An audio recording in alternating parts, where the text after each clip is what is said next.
Delegation is a way to create efficient, productive use of time, to develop your employees and colleagues, and to create organisational resilience. So how do we do it well?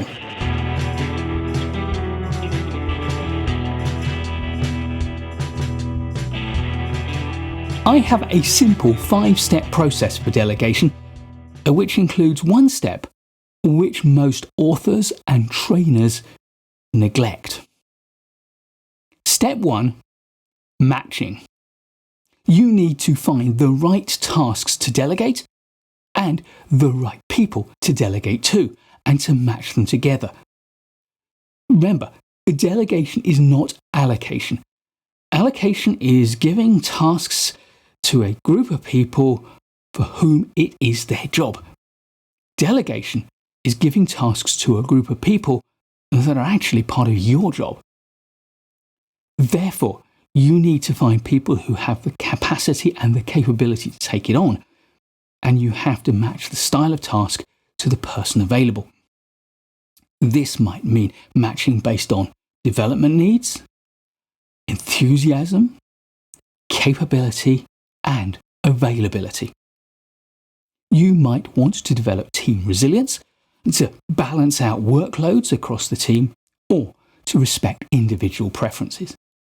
All of this comes into the matching step. Step 2 is briefing. Briefing for delegation can take a long time, and therefore people resist delegating simply because they don't want to take the time to brief. But if you don't take the time to brief, then people will come back to you asking you loads of questions, and that will take more time. Think of a good delegation briefing as an investment of your time into future resilience, into future capacity and capability, and into people's future career development. I have a simple acronym which will help you to remember all the important things that go into a briefing. This acronym is BOAT-TAR, and the first 4 elements of the BOAT are essential. The first of these is background. If you don't give people a good understanding of the background or context to the task that you're delegating, then they can't use their natural intelligence to interpret situations as they evolve. Secondly, you need to spell out the outcomes that you want them to achieve, or the objectives that you want them to meet. What does success look like? I like to give people my evidence procedure. What is the evidence that I will be looking to assess to judge whether their performance is adequate, good, or excellent? This way, if they understand how I am assessing them, they can tune their effort to match the level of performance they want to achieve. Thirdly, the A of BOAT stands for authority. How much authority am I delegating? Because remember, when I delegate a task to you, that task starts out as my responsibility. At one extreme, I can delegate all of my authority to you. I can allow you to make any and all decisions, choices along the way, and to take full responsibility for it. But, of course, the choices that you make will be my responsibility. So this is a high level of authority.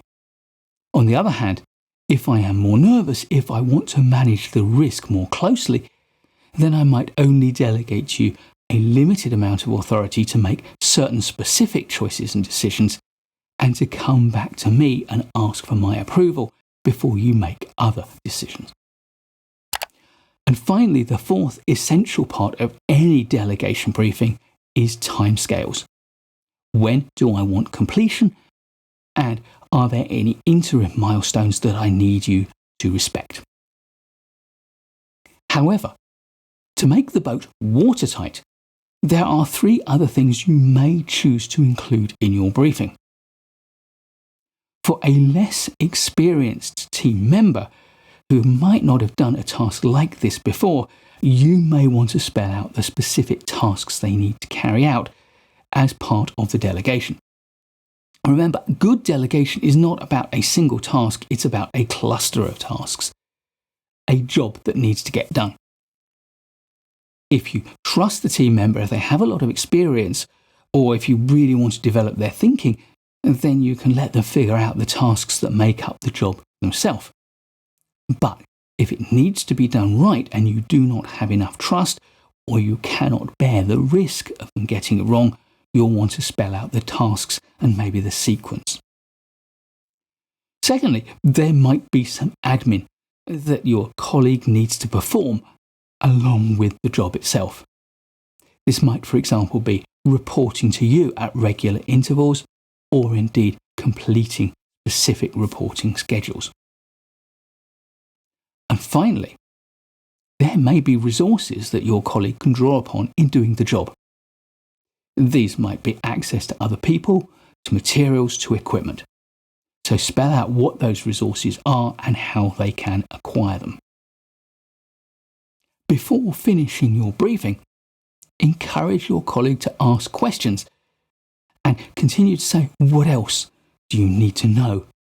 So that you can be sure that at the end of the briefing, they have everything that they need. Step 3, commitment. My third step is the step that most authors and most training courses miss out of the delegation process. And yet this is vital psychologically to making sure that the delegation has the best chance of succeeding.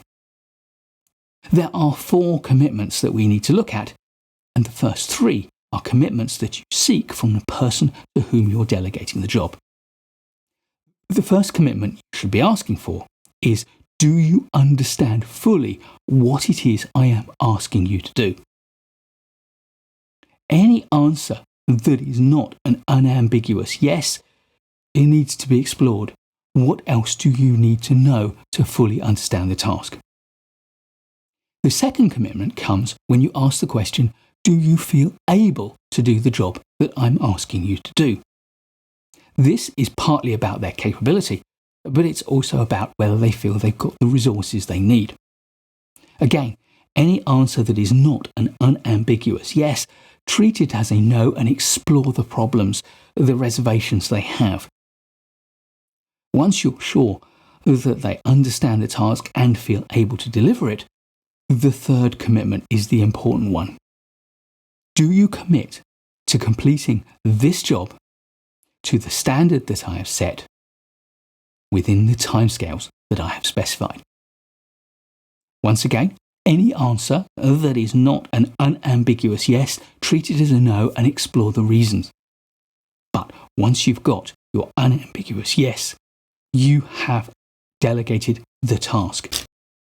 Now it's time for you to make your commitment, which is to support them with the resources, with the guidance, with the oversight that they need. Step 4, monitoring and support. The oversight, the guidance, the recognition, the support, and the congratulations that come along the way is step 4. This is your risk management. Remember, the ultimate responsibility for this task lies with you. You've delegated it, you hold the responsibility. So you need to set up a monitoring and support regime which balances your need to manage the risk to you and to the individual, but also to allow them the freedom to learn and to make certain mistakes that they can learn from. Step 5 is feedback and recognition. This comes when they have completed the job. You need to give them good quality feedback on their performance and encourage them to reflect on what they have learned and to carry out an honest self-appraisal of their skills and their performance. You might also ask them for their feedback on your delegation so that you can get better at delegating in the future.